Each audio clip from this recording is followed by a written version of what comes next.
So I'll give you an explanation of how we make cheese here. First, I'd like to show you this picture. This is Henry Willig himself when he was young. He started the company in 1974 together with his wife. And the little boy that you see in the picture, that's currently our new director. That's his son. His name is Viva. And of course, he's much older now. So to start with, we pour the milk into this big container and we heat the milk up to 29 degrees Celsius. Very important temperature for the liquids that we add next. First, we start with the rennet. The rennet is an enzyme that thickens the milk. And next we add our starter culture, very important for the taste of the cheese.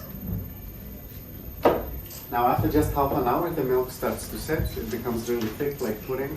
And we start cutting with our special blades. And then the milk separates into 90% whey and 10% curds. Now you may have heard of whey before. From the whey that is left, we don't throw the whey. We make whey beer with it. Whey is high in protein, if you know, it's also in baby food. And whatever is left, we also give it to animals, since it's very healthy. Now I should mention that for 1 kilo of cheese, we use 10 liters of milk. And we make cheese from cow's milk, goat's milk, and sheep's milk as well. And we make Gouda cheese here. In Dutch we call it Gouda, with a strong G. Yes, now after the curds, they go into this plastic form. And we start to press really hard for about 2 hours with this machine.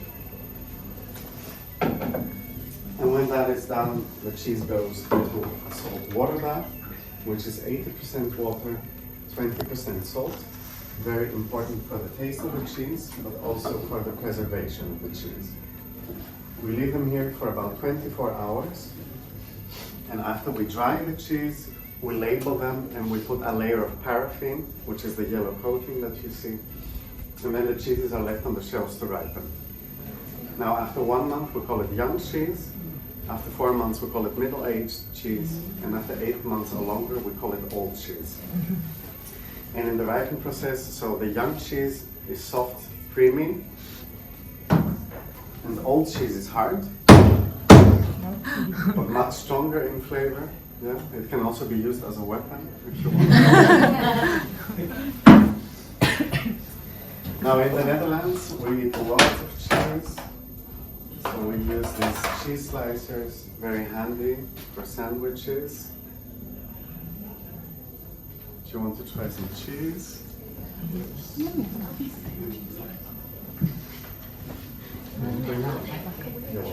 Don't worry, there is enough for you all later. And cheese graters, handy for pasta or pizza. You can also use it for vegetables.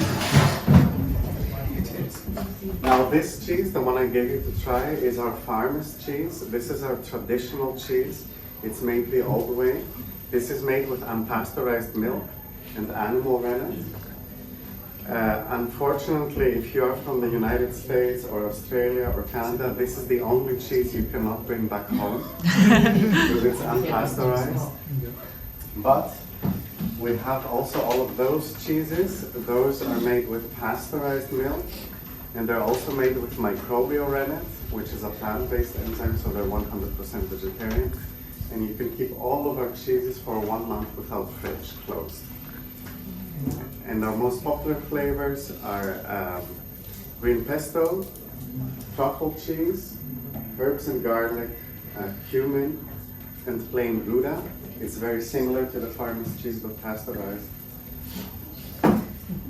We also have this, looks like sausage. It's smoked cheese, very tasty. You can try it inside the shop.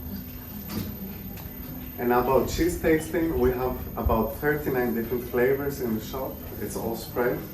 On the left we have cow's cheese, young cheeses, different flavors. On the right we have our family line. It's our premium cheeses made on the family of the company, matured cheeses. And in the middle there is the smoked cheese for you to try, and extra old cheese. It's older than a year. It's very tasty as well. And thank you so much for your time. If you want to ask me something. please do. Thank you.